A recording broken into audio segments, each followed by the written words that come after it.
Good day, everyone, and a warm welcome. It's great to see all of you.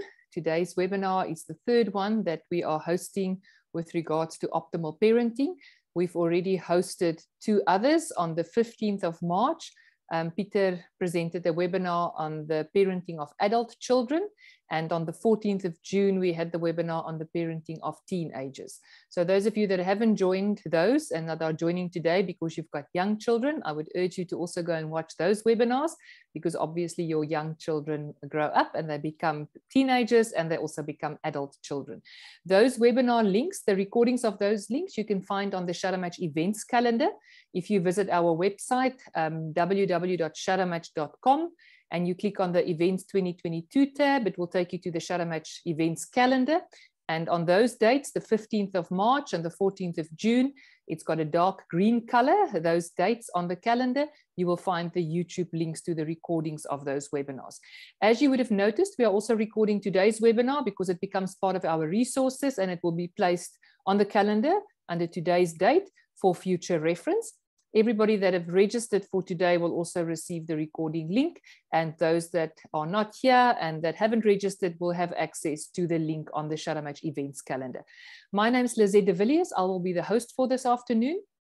Keep in mind, you would have noticed that your microphone is currently in the forced mute setting. It will remain like that for the duration of the webinar. And then towards the end of the webinar, after our presenter has finished, I will enable the setting for you to unmute your microphone, and you are then welcome to participate live, asking questions and engaging with our presenter, Peter de Villiers. That then brings me to the last comment. Our presenter, Peter de Villiers, most of you know Peter. Those that don't, he's the author and functional developer of the Shadowmatch system. If you want to know what Shadowmatch does, you can go to shadowmatch.com. You will find all the information there. Peter has got vast experience and knowledge specifically about kids. He specialized in early childhood development, and then obviously child development through all the ages, young children, teenagers, right through to adulthood. And Peter dealt with a lot of teenagers with regards to their challenges with parents, their relationship challenges, and all the other challenges that teenagers deal with. So no better person than to present today's webinar. I hope you enjoy the webinar. Sit back, relax. You're welcome to also post questions in the chat. I will deal with those questions. And if you don't have the guts to ask your question, you're welcome to present the question to me directly in the chat, and I will then present your question anonymously to Peter at the end of the presentation. Thank you very much, Peter. Over to you. Thank you, Lizette. And the reason why Lizette will present the questions if you post them in the chat is because I don't read them.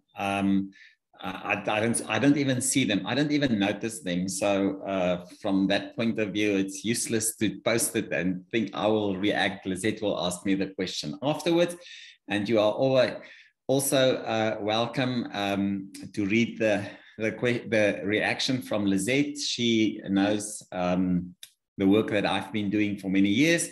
So she will also be able to answer some of the questions online if you would like that to be done that way. What I will do now is I will share my screen so that we can go through the working content of the afternoon. And the screen sharing just makes it a little bit easier for everybody to follow, and so that we do not lose track of the discussion content and how we progress through the work. Einstein had a lot of things to say about children and raising kids. Well, in fact, all the great minds in history, most of them had a lot of things to say about children. I like the way Einstein looked at society and the world in general. Obviously, it's not so easy to understand the things he did on the mathematical front, but on general life and politics, he had a few things to say, and I actually like it. He said, play is the highest form of research. I fully understand that Mr. Einstein knew what he said, but it's not so easy to understand what he said. Because before we start with the content of our webinar in the technical sense of the detail around the phase 6, 7 to 12, 13 years old, this saying, play is the highest form of research. This is how a child learns their world. And up to the age of about 15, it could be even, we can stretch that to the age of about 17, 18, at the end of their teenage phase. Their primary source of learning and to learn about the mechanics of the world is by playing. And this is how the brain connects the neurons. Now, before we go into that, into the more of the detail about that, it is interesting to note, dear participants and parents, that the day a child is born, that child has the same number of neurons in the brain as an adult, but they are not connected. The difference between an adult brain is that the neurons are connected. In the brain of a newborn, the neurons that are connected are extremely limited. Only a few million of the neurons are connected, and that is to breathe, to swallow, and the basics of survival. The rest of the neurons are there, but they are not connected. This is such an important aspect of understanding the process of raising a child that it couldn't be overemphasized. So if we look at the different phases of child development and the human development, I have decided that this is for me the easiest way to understand and to have a good memory of what do we work with if we look at the different phases. And remember, dear parents, there are hundreds of different perspectives on what we call the different phases, what the emphasis are on these different phases. But I have decided to make it very simple, to summarize it in a way that we can all get our minds and our understanding around this in a very clear way. From birth up to about 6 to 7 years, and this could actually, we could stretch this a little bit more to about 5 to 8 years, but let's trim it down to 6 to 7 years. The best way to have a definitive cutoff point is the day the child turns 7. Then this age, then this phase should be completed. Now, this is the foundation phase.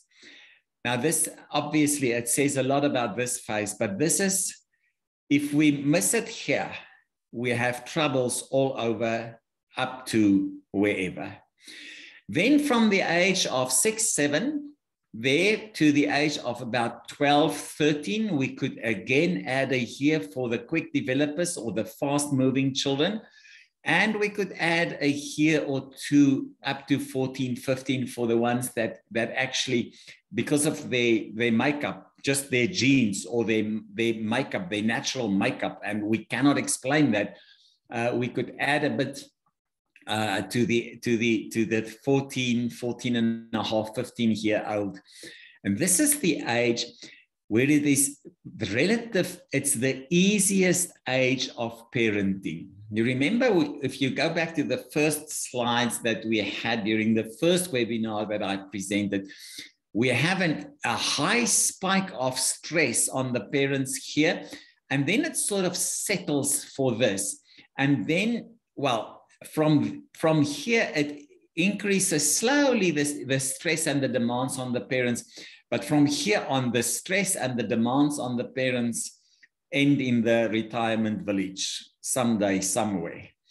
So here, this is actually the easiest phase of parenting. It's a relative low demand phase. I'll explain it, but it's dominated by the child's physical activity.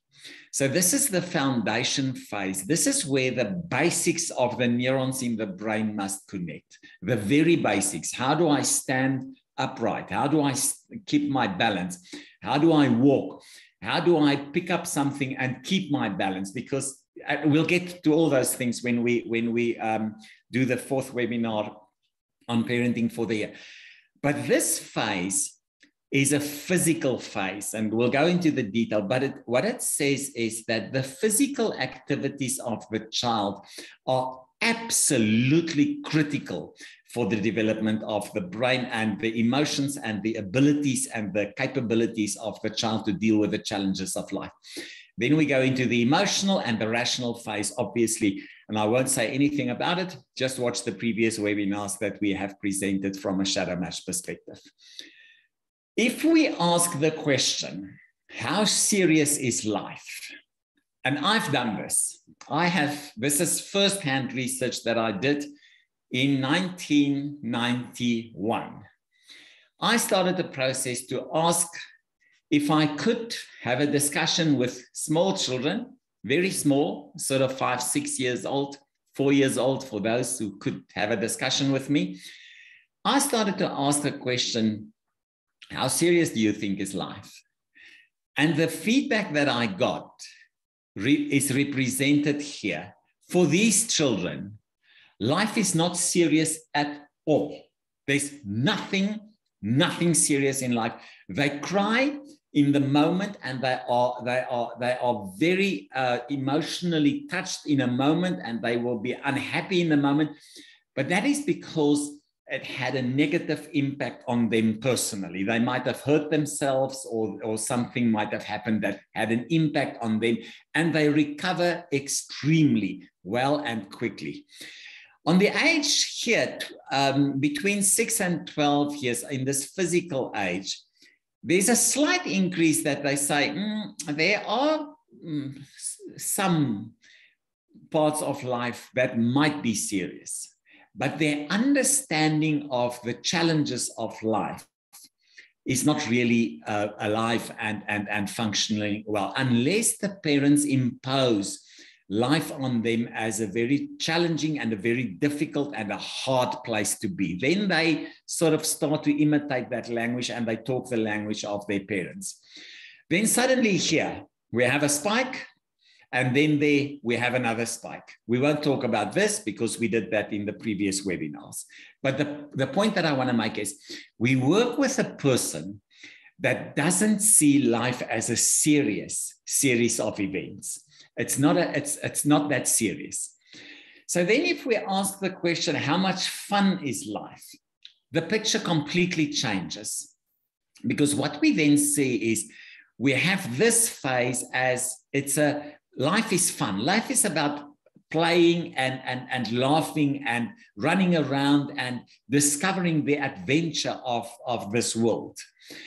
Then in this phase, from 6 to 12, this phase there, we see actually the highlight of their experience, the most intense experience of their lives as a place of fun, and to enjoy and to laugh and to kick a ball and to fall off something and to discover the world around them. And then obviously life is a bit seen as less fun here. And then when they become rational and they understand the world around them, the more they understand the challenges that they face, and life is not fun anymore, or life is less fun. So this research, one day I want to take it further and do a bit more on this. Today we will focus on this phase, the physical phase of development, and what is the role of the parents to optimize this phase in the life and the development of their children. During this phase, the body teaches the brain. The first thing that we must understand is, remember, I started by saying that when we have a newborn, a child that is just been born, a week old, a day old, 2 days, 3 days old, the number of neurons in the brain is almost the same as the number of neurons. It's about 95%. There are some new neurons that are being built along the development phases, but it's very limited. We can actually statistically leave that out, but they're not connected. So there are not connections between the neurons so that they can communicate with one another and in that sense, control the small muscles to talk and to swallow and to chew and to stand upright. And then as they become a little bit older, they learn the more basic things obviously are being learned first. But from the age 6 or 7, 5, 6, 7, maybe 8, then the brain is in an accelerated process to connect the neurons that are available. Now, remember, dear parents, if those neurons do not connect, they die. And then the brain doesn't have enough capacity to function. So in this phase, the body teaches the brain. This is absolutely critical. The body sends information to the brain that connects the neurons in the brain. And that is how things feel, how warm a surface might be, how cold, what is a cold surface, what is a hot surface, what is a very hot surface, what is a sharp edge of a knife.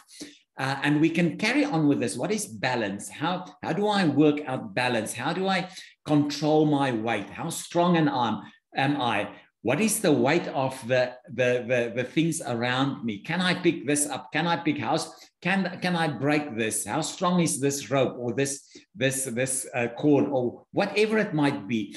They need to test the world around them so that the brain can get the information from the body and the muscles and the eyes and the ears, and the skin is probably the richest source of information, because then the brain connects the neurons within. So they must be physically very active, extremely busy as it can be, and they must play so that they can discover the world around them.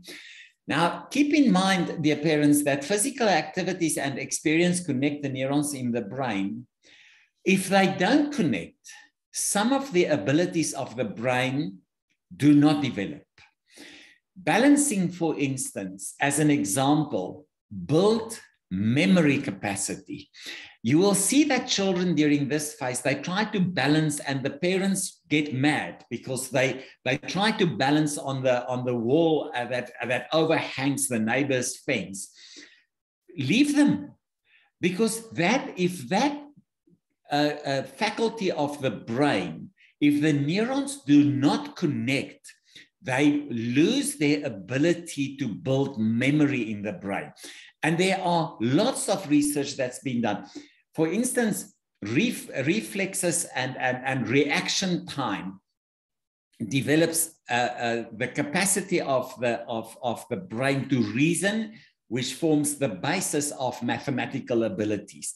So if a child plays with a ball, or they kick a ball, or they hit a ball, or they try to play tennis, or they try a swing ball, or whatever it might be, the brain connects certain sections of neurons that gives them the ability to reason and to put information together in a logic way, because all these things have a logic flow. The way in which a ball flies on a tennis court is a very logic process. And they have to judge the speed and the height and the angle and everything of the tennis ball and then they've got to judge their speed and get in time at the ball to hit it. All those calculations connects an area of the neurons in the brain where reasoning and mathematical thinking and science and all these things are being created. So we must allow these physical activities. They imitate their adults. This is very important because they learn from the adults around them what can be done and how it should be done. They imitate the behavior of adults. They watch adults do something and then they try to do it as well. They don't get it right. Maybe they are not strong enough, or they're not big enough, or they're not tall enough, or whatever it might be. But they discover their own abilities by imitating the behavior of adults.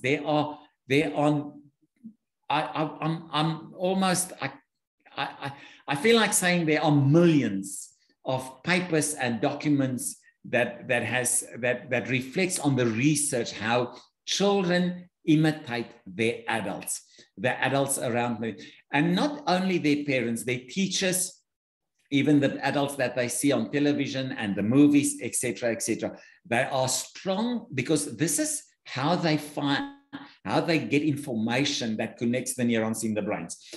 Their imagination is much more real than their reality. Albert Einstein said, if you want your children to be clever, to be intelligent, read them fairy tales. If you want them to be more intelligent, read them more fairy tales. This is so true. I don't know where he got this information, but it's been tested. What happens with a child, dear parents, is that if they watch television and they watch the movies, and I'm not against it, I'm actually in favor of it, but there's a but. We do not teach them to imagine.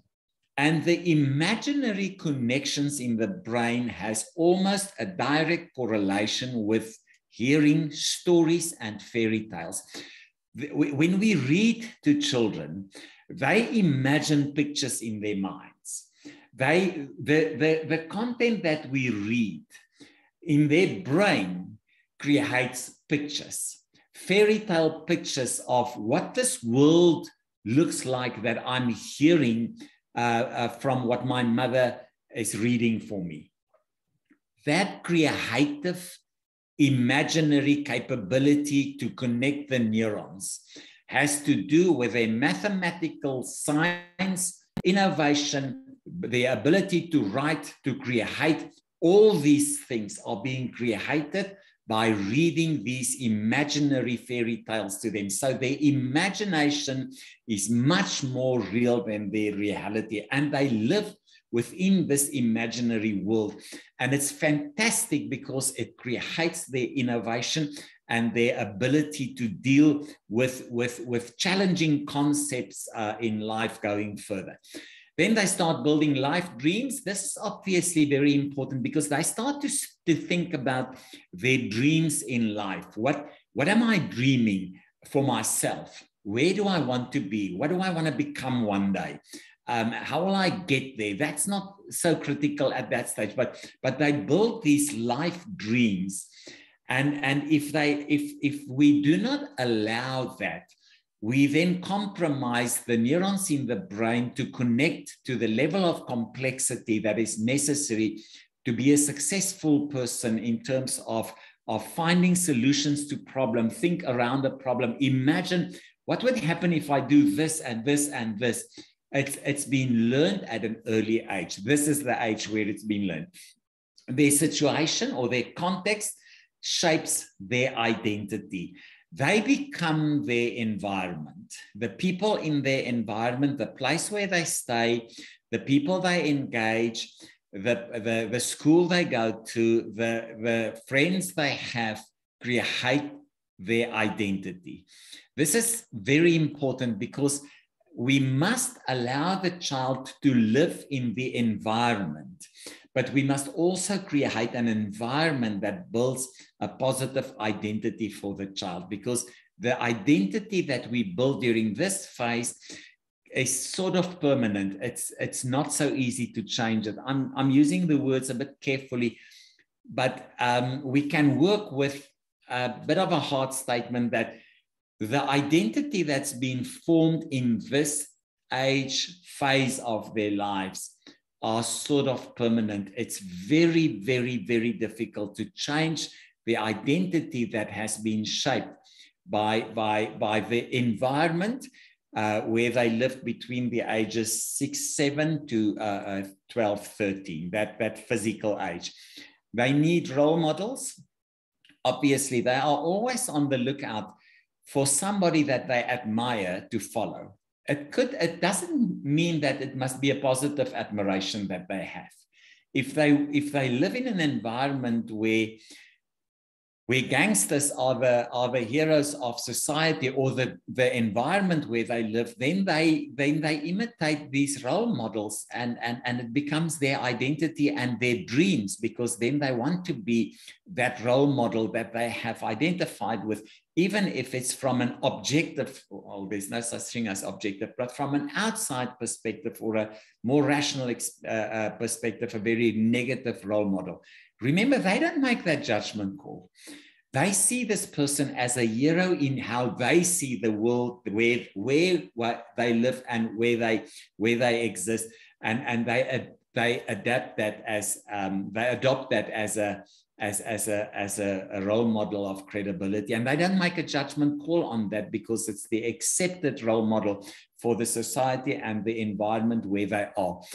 They are straight talkers and they ask extremely tough questions. Children at this age, I always say to Lizette, for those of you who do not know it, but Lizette is my wife, I always say, I feel so sorry for my parents and my teachers, because I was by example a straight talker, and I had tough questions on religion, on life, on understanding our world, on animals, and on work, and on ethics, and on everything.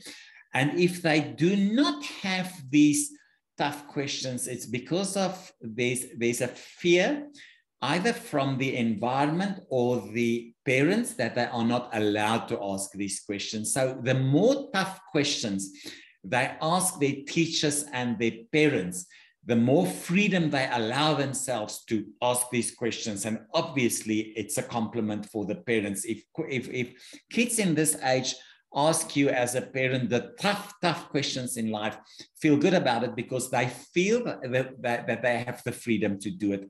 And just how do we deal with it? Answer the question. And if you don't know, say you don't know. Rather say you don't know than to spin up some magic story that doesn't exist. They're going to catch you and they refer back to you as a liar. They say, well, my parents were liars. They were dishonest. I can't trust them. Rather say, I don't know. Let's try and find out. If you don't have the guts to answer the question, send them to their mother or their father, but answer the question. Don't run away from the question. And if they ask tough questions, then brace yourself and answer the question. Relationships are fun, playing buddies, and laughter for them. A relationship for them is not a serious thing. It's a fun thing. It is where they're playing buddies, and it's an opportunity to laugh and enjoy the companionship of somebody else. And this is where parents miss the boat with these children. There's a saying from Piaget, one of the big psychologists in the world of child development. He said, always play the problem away. And the learning moment for a child is when you play with them. But we have lost our ability as parents to play with our children and to spend time with them in their playground where they would like us to be, and to have fun with them, because that's how the relationship for them works. Then physical activity, playing, and to engage the physical world they live in are absolutely critical. You will see in the next slide, or the next slide, that I'm an advocate that you must give them a cell phone. I'll explain it when we get there. But we must allow our children to play as much as possible, because this is how they discover their world. This is the highest form of research and learning that they will ever be able to do. And this is where how the neurons in the brain connect with, well, in their billions with one another, and how those complicated neuron structures of the brain are being formed that gives them the edge as intelligent people. Now, during this phase, just on the principle, sort of the high level, the strong habits that they learn during this phase are permanent. They don't unlearn it. I should have said are sort of permanent, just to cover myself. But for all practical reasons, the strong habits that are embedded in the neuron structures of the brain at this age these habits are, for all practical reasons, permanent. That's it. They are there. And remember, habits, the absence of behavior can also become a habit. So if you teach the child to ride a bicycle at this age, he will forever be able to ride a bicycle. Whatever the brain learns during this phase as a strong habit or a very well embedded behavioral pattern is, for all practical reasons, permanent. So for all practical reasons, the second bullet point, the habits that become prominent behavioral patterns during this phase of their development cannot be erased. You can do whatever you want. It might soften down. They might sort of forget the habit because there are no triggers in their life to activate the habit. But if the habit is triggered 10 years, 20 years, 30 years later, it kicks back in as the brain has never forgot it. And they might just need a bit of polishing around it, but it's there and it's intact and it's in working condition. You just need to do a little bit of sort of clean it up again.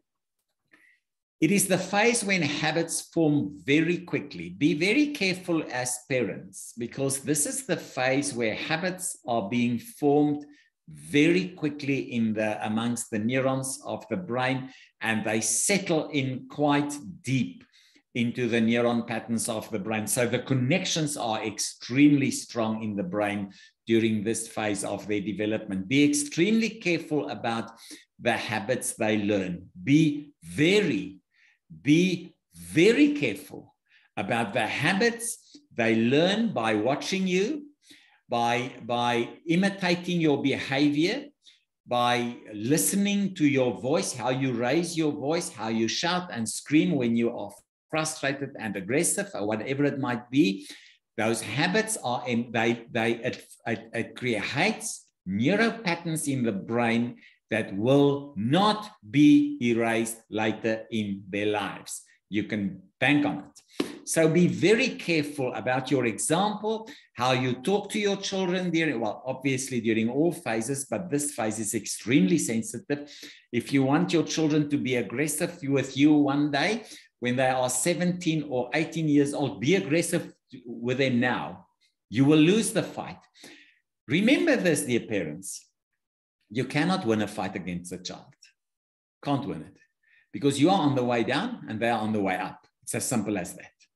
So if you don't shout and scream at your children, they will shout and scream back at you. And then remember what I told you today. It's because you did it. There's no other reason. Or some adult has taught them to do it.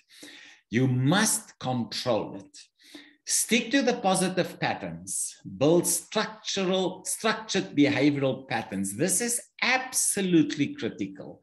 Stick to the positive patterns that you want to build in their lives, because that is how you shape them into mature, responsible, and intelligent adults. These are the things you must do, and these are the things you mustn't do. I'll go through them one by one. Please don't read in advance because you will lose the discussion. I will get to every point. Don't worry. You must, on the left, build a relationship of trust. If you say to your child, I'll meet you at the gate at 7 o'clock, you are there at 7 o'clock. It doesn't matter what it takes. If you are there at 5 minutes or 6 minutes or 7 minutes past 7, the child wouldn't say anything, but in their minds, you have created a neuron pattern that says, my mother is a liar. She said 7 o'clock. If you repeat that pattern, you've lost their trust. It's a devastating effect on the child. Don't do it. If you say to your child, and on Saturday morning at 8 o'clock, we're going to the movies. Saturday morning, 8 o'clock, you go to the movies. That's it. There's no other way. If something serious happens, then you sit down with the child, you explain what happens, it must be credible, it must convince the child, and the child must actually say, yes, we can't go to the movies. Don't spin up some rubbish story because you are not in the mood for the movies. You go, and you go at the time you said. So that we build the trust of our children with the simple things in life. Be on time, be a person of your word, do what you promise, stick to your commitments, and just live your life as an example of a reliable, trustworthy person. Set the example. You are their first example. Set the example of the adult you want them to become. They will follow your example. Respect them. This is one of the things that parents do not understand. I hate the word that refers to a child as a minor. Minor what? What do we mean with this is a minor? Minor human being, minor intelligent. I have a surprise for you. Christ one day said, at the gate of heaven, there's a board that says, no adults allowed. Go read it. That's what he said. We think Einstein had a few challenging sayings about children. Christ said, no adults allowed in my kingdom. If you do not become like one of these children, you're not welcome in my kingdom. Think again. If you do not respect them, you must pay the highest respect to your children, their privacy, their ideas, their thoughts, their worries, their pain, their ideals, their dreams, whatever it is, you must respect your child.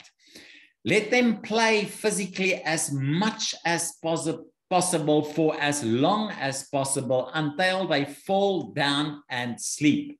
Let them play every day. Teach them to struggle. Dear parents, on the one side, parents can be bad because they do not support their children and they do not help their children. On the other side, parents can be bad because they help their children, they do their homework, they do their assignments, they do everything for their child. Both of these are wrong. You must teach your child to struggle. If the child has difficulty to put a plug onto some device that they bought, please don't do it for them. Don't. If your child struggles with homework, don't do it for them. What we do is we bring up children that come into the adult world or at university where the world says to them, so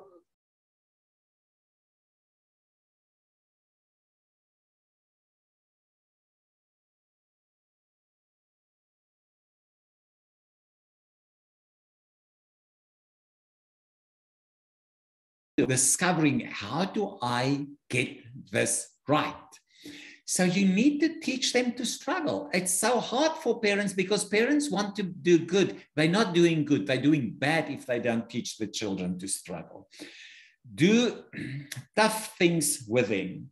Children must learn to do tough things, and you must do it with them. Go on a walk very far. Go on a trip that is tough. Assemble a very difficult puzzle with them. Do whatever there is that is tough, that is challenging, and that stretches our frustration handling, our problem solving, our resilience, all these things, so that the child builds the pattern in the brain that says, I can do this. I can do this. I've done it before because my parents took me through a process.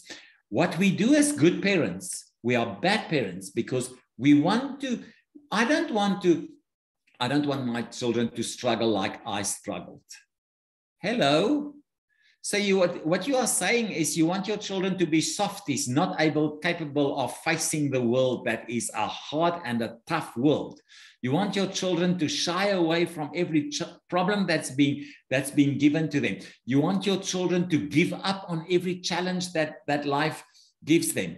One day when you are not there, and it could not be that far away because we die, then what then? Who's going to do it for them? You are doing your child a not doing your child a favor by helping them. You help them when you see this is now a problem, they can not get further on their own. Then you help them. And then you only help them around the first corner, and then you leave them again so that they build the resilience to keep and to stick with a task and see it through. Replace the word don't do it with what do you think might happen if you do it? What we must learn as parents is to stop saying don't do this and don't do that 20 times a day, and then the child says, my name is Chris, but my mother will actually, Chris, stop it. For my mother, my name is Chris, please stop it.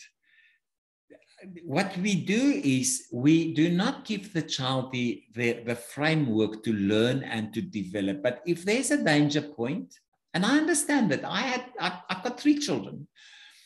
If there's a danger point and you see that the child plans, you will see it in their body language. I think I'm going to jump this river. Watch me. And they walk around and they judge it and they put an estimation of distance and together. And they say, I think I can make it. Watch me. I'm going to. And then they walk around. What they do is they do a very complicated calculation. Can I jump this river? Can I jump this place? Can I do this? Can I stand on this branch of the tree? They feel it, they test it, they feel it. What you do is you say, Marius, what do you think will happen if you stand on that branch and it breaks? No, Mom, nothing. No, Dad, nothing. Okay, wait. Have you seen how far are you from the ground? Let's make a plan. Don't you want to test it first? Be the adventurous person to discover the realities of life with them and not to stop them to discover these realities and the adventures of life. Give them a mobile phone if you can. Now, I want to explain this. What I have found, and some of my fellow research friends, when I was a minister in the Dutch Reformed Church, we did an extensive research project on mobile phones. What we have discovered, if a child doesn't have a phone, they build up, they are being deprived from learning how to work and to use and to, in a mature way, use this instrument just as an add-on in life.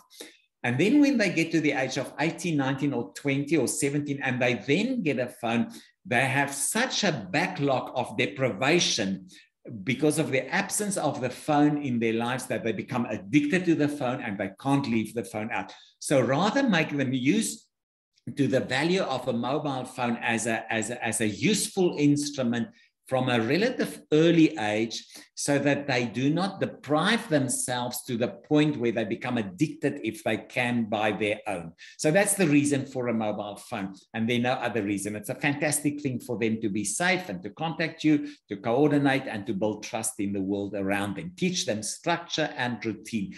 This is the best thing that you can do, apart from the others are also the best. But if you want to do something with your child, teach your child structure and routine. We go to bed at 9 o'clock. We get up at 6, whatever the time frames are. We have dinner at this time. We go to school, and this is the pattern. This is the routine that we follow. It gives them a sense of safety. It gives them a sense of security. It builds trust in the world around them. It's just on all levels a very good thing to teach your child structure. Make up your bed, please. Please teach your children to make up their beds and to put their clothes away and to fold the things properly, because these are the basic structures that gives them a sense of value and a sense of success that they have learned. Don't do these things for them. Please don't. Then they must do basic tasks in and around the house. This is obviously the ethics of work, but don't pay them to do this and then pay them to do that. That's a business relationship. And if you want to read about my relationship structure that I have developed over the years, go download the book, Shadowmatch, The Full Story, turn to page 41 to page 50 and read how these relationship structures work. But don't pay them to work. the money that you give them should be pocket money. It's just you give it to them because they're your children and you love them. But for the sake of the household, everybody has to work together, and it teaches them to work together to make things work in and around the place where they live their lives. Then you must not, as a parent, do their homework. Don't. Stop it. Don't do it. You are teaching a child to be incompetent as an adult. You are teaching the child to be not capable of dealing with the challenges of a working life. Don't do it. For heaven's sake, parents should stop doing their children's homework, because what happens, they leave high school, they go to university, then what happens? Or they go into the workplace, they got fired, or they fail all their subjects at university, and they've got this wonderful intelligence, but they haven't got the structure of discipline and routine to ABC, apply bottom to chair in order to do their homework and their academic work. So don't do it. Don't do their practical school projects. Some parents even go to professionals to have these things built. Please don't do it. Stop it. You are not doing your son or your daughter a favor. You are working against them. You're making them stupid. Then be aggressive towards them in no way. Don't be aggressive towards your child. If there's a problem, use the I message. Christian, I am unhappy with this behavior and I want us to discuss a better alternative. Start your sentences with I. I do not approve what you have done. I don't want you to do it again. End of story.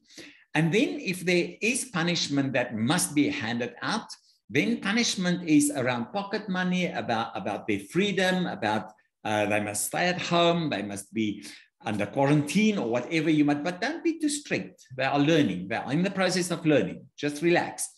But don't be aggressive with them. No physical punishment. It's against the law, by the way. You can go to jail if you physically punish them. You can't do it. And I'm a big advocate of it. It's not the way we raise children. Tell them that what they can't, don't tell them what they can't do. Parents tend to think they can decide for their children what the children can't do. You can't climb on that wall. Well, turn your back and I'll show you, I will climb on the wall. You can't do this. You can't swim across this river. Well, if you are not here, watch me, I'll swim across the river. Don't do it, because you only challenge them to prove to themselves that they can do it. And that's how they work. They want to see whether they can do it. Don't play with guilt feelings. Never. Never say to your child, you make me cry and I went to bed crying because you didn't pass the subject. Stop it. Stop it. Stop it. Stop it. Stop it. It doesn't work. You are playing a game that has no winners. Don't do it. Just be on their side, be positive, and don't play with it with guilt feelings and make them guilty, and God will punish you and the devil will catch you. And how does God feel about this thing that you don't do it? Stop it.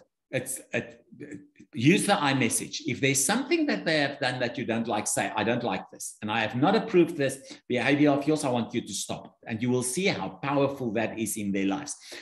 Never humiliate them in any way. Never, never humiliate them and attack their position of pride and their self-respect. In no way, not in front of, well, obviously not in front of people, not in front of their friends, never, just never humiliate and deprive them and attack their self-respect as human. Respect them in every way you can and protect that.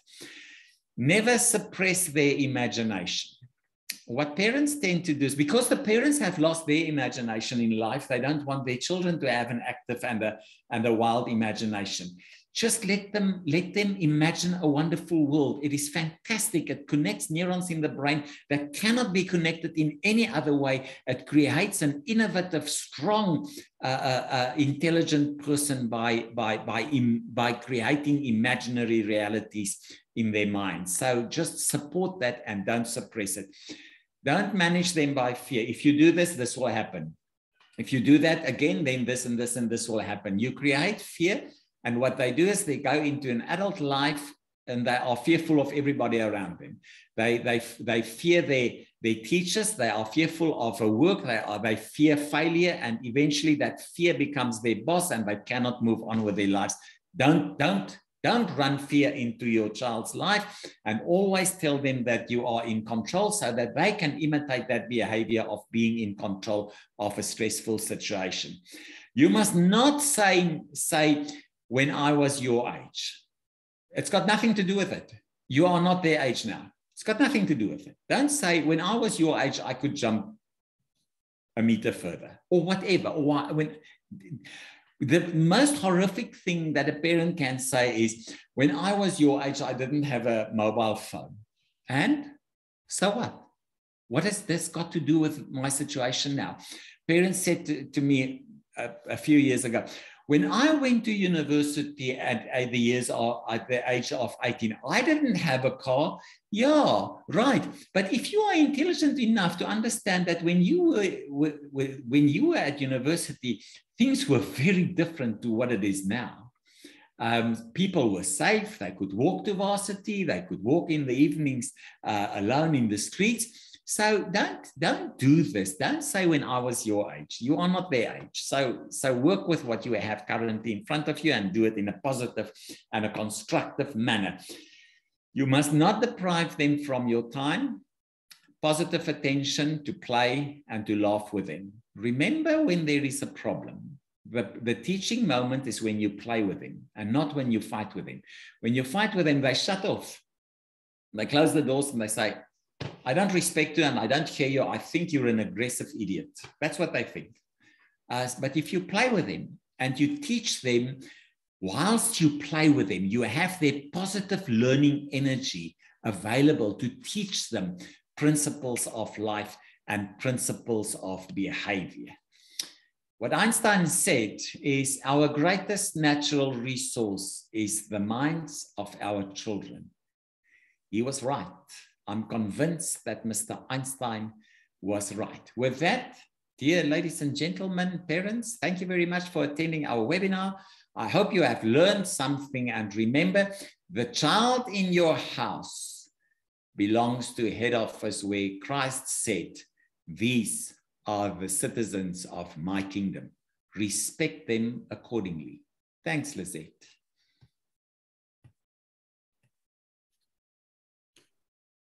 Thank you very much, Peter, for a very insightful presentation and webinar. I think it was a lot of learning and very loaded. You are welcome to watch the recording again. And dear participants, you are also welcome to share the recording link with other people.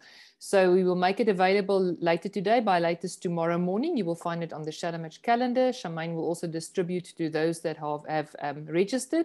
You're also welcome to share the recording link. Our last webinar about parenting for the year is on the 18th of October. So please, if you go to the Shadow Match calendar again, on the 18th of October, you will find the link where you can book your seat. And also on the day, you will find the Zoom link to just join the webinar. And the last one is about toddlers and early childhood development. So that's the last one for the year from the Shadow Match Community Initiative perspective. What I will do now is, Peter, there were no questions in the chat. I'm going to enable you to unmute your microphone. Please note that this is still part of the recording. So if you are comfortable to be part of a recording that will be distributed, you're welcome to ask your question. If you are not comfortable, you're welcome to send us an email. You can send an email to info@shadowmatch.com, or you can use info@shadowmatch.co.za. Send your question and Peter will respond to your question. Alternatively, if you are comfortable and you're not too worried to be exposed, you're welcome to, when I enable the setting now, ask your question live to Peter and Peter will respond. The setting is now in such a way that you can unmute your microphone. I'll give a moment or two to see if there are any questions. What you can do is you can just switch on your microphone, ask your question, or switch on your video, or raise your virtual hand. I'll keep an eye on the screen and I will allow you to ask your question.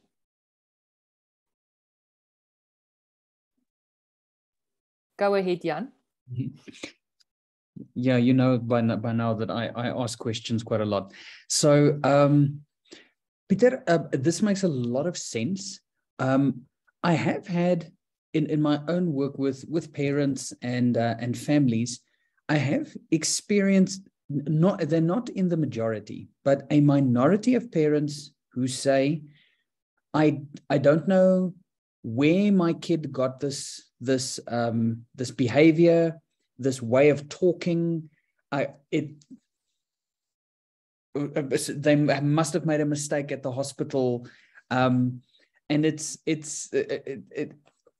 weird because then you see this child and you go, I can see why this is strange. And for those parents, it can be that sometimes this thing falls out of thin air. Like I said, it's not a majority case, but sometimes a kid is just weird, and not weird bad, but just exceptionally different. What's happening there? Jan, when we go into the toddler and very early childhood webinar, we should actually spend 3 hours on it, because this is where things happen. Now, some of the events or some of the behaviors and the mindsets of children are being formed very, very early in their lives. The neurons connect at the age of 2, 3, 4, 5 weeks. For instance, to the sound of music or the sound of people, choirs that are singing or piano playing or whatever. And the neurons just connect, for instance, for music at an extremely high speed. And by the age of 2, 3, they have this ability to play the piano because the neurons, it just so happened that the neurons connected in a very early phase to some of the things that the child has been exposed to at a very early age. And the parents didn't make the connection that this happened at that stage and at that age. So that's the first thing. The second thing is there are some unique children with we get, for instance, highly sensitive children. We don't know what is the reason behind this, but they have, for some reason, they have a built-in sensitivity to their physical environment, and it starts at a very early age. There are other forms of these as well, but then there is the most challenging one, and that is what we refer to, or the scientists refer to, as pre-knowledge, where children are born with pre-knowledge. They know things. And we can do whatever we want unless we move the discussion into a spiritual and a religious and a spiritual discussion, which obviously this is not the forum. That's the area of the church where I have worked for many years. Then we have children with extreme either abilities or they refuse to engage certain things. And that is, the parents just cannot explain it, and it comes from nowhere. This is what we call pre-knowledge. We don't know what it is. There are many ways and many theories, and they're now starting to become more of a science to try and determine what it is. Where does it come from? We don't know. We actually don't know. How is it possible that a child at the age of 3 walks past a piano and say to the mother, I can play this thing? This happened. And then the mother said, yeah, you know that we have nobody in the family that has any music. He said, I can play this thing. And then the child walks to the piano and they can play it. Where does it come from? So this is some of the very challenging questions what we have in the development of our children. The most scientific, most responsible way of looking at this is that in the very late development phase of preborn, in other words, still pregnancy, month 7, 8, and up to the last moments of pregnancy, there are many events happening in the life of the child, the unborn child. There could be some chemical substances that has changed and has an effect on the way in which the brain connects the neurons. Very early birth, very early, 1, 2, 3, 4, 5 weeks, we can have a very unique connection of neurons in the brain because of a single incident, a single thing. There's a research case where a child had listened to a gunshot that was fired in the house where they lived when the child was 10 days old. And 5 years later, the child for the first time heard a gunshot again, and he lost it completely. And then as an exercise of the parents, they remembered that this happened when the child was a few days old. So it connected neurons in the brain at a very early age that we can't explain. And that's where parents say, we don't know where this comes from. That's the best answer, Jan.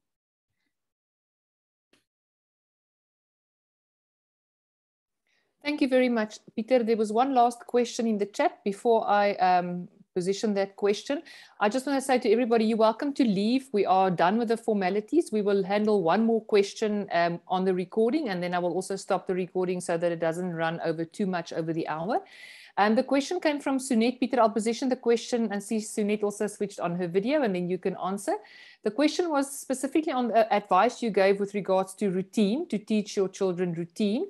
Sunette's question is the routine always linked to time, or is it okay to just have a specific sequential order? In other words, I come home, my mom cooks, I bath, we have dinner together, then I play, and then I go to bed. Or must it necessarily be linked to time? At 5 o'clock we eat, at 6 o'clock we play, at 7 o'clock we watch the news, and at 8 o'clock we go to bed. So the question is routine specifically linked to time, or is it more just the sequence of activities rather than connected to a specific time frame? Thanks. Sunette, it's a great question. The sequence of activities that follows a specific pattern teaches the child discipline. If you attach time to it, and it's at 7 we do this, at 8 we do this, at 9 we do this, we create routine. These are two things. Discipline this is the structure we follow. It's as important as routine. This is the structure that we follow, and this is the pattern. It's not that this is a time managed pattern, but this is the structure. When we get home, these are the events. It gives the child a sense of security. But if you would like the child to be one day on time, on target, and on budget, attach time to it. Say to your child, it's 7 o'clock, my son, we've got to leave now because we are not late. This is very important. So to say these sentences, listen, my girl, we said that we're going to leave at 7. Hurry up, it's 3 minutes to go, because that assigns the child's thinking to the responsibility of running their routines within the time frames that they have available. If we don't do this, what they will say is, I'll get to it, but they might get to it late. So if we want to build patterns of reliability, of trust, and of discipline into the lives of our children, we must follow the pattern, but we must have pegs where we say, we set 7 o'clock. At 7 o'clock, we go to bed, or we go to whatever it might be. So I would attach pegs to the patterns, but in a broad sense, hold to your discipline and the flow of events so that they learn life is a pattern. And you know what, Sunette? Somebody said to me, well, my life doesn't have a pattern. I said, well, that's the pattern of your life. There's no pattern. Life has a pattern. That's the point. Life has a pattern. But it's a great question. Hold on to some to discipline structures, but put some pegs in the line, so that they learn how time works. Because what also happens, Sunette, is if we don't say to them, you have 5 minutes, then we leave. By the age of 25, they don't know what is 5 minutes. They think it takes them 5 minutes to get to the appointment. The appointment is 20 minutes drive away, and it takes 5 minutes to get the car out of the garage, and they run always late because their parents didn't teach them the concept of what is 5 minutes, what is 10 minutes, What is half an hour? What is an hour? These are very important things. It's part of the basic phase, the early toddler and early childhood. Good question. Thanks, Sunit. Thanks, Lizette. Thanks, Peter. Dear participants, you don't have to run. We will stay on if there are more questions. What I will do now is I'll stop the recording. Allow me to thank you for joining. You're welcome, as I said, to share the link, and we hope to see you at our next webinar on the 18th of October, the Toddlers and Early Childhood Development. Thank you very much.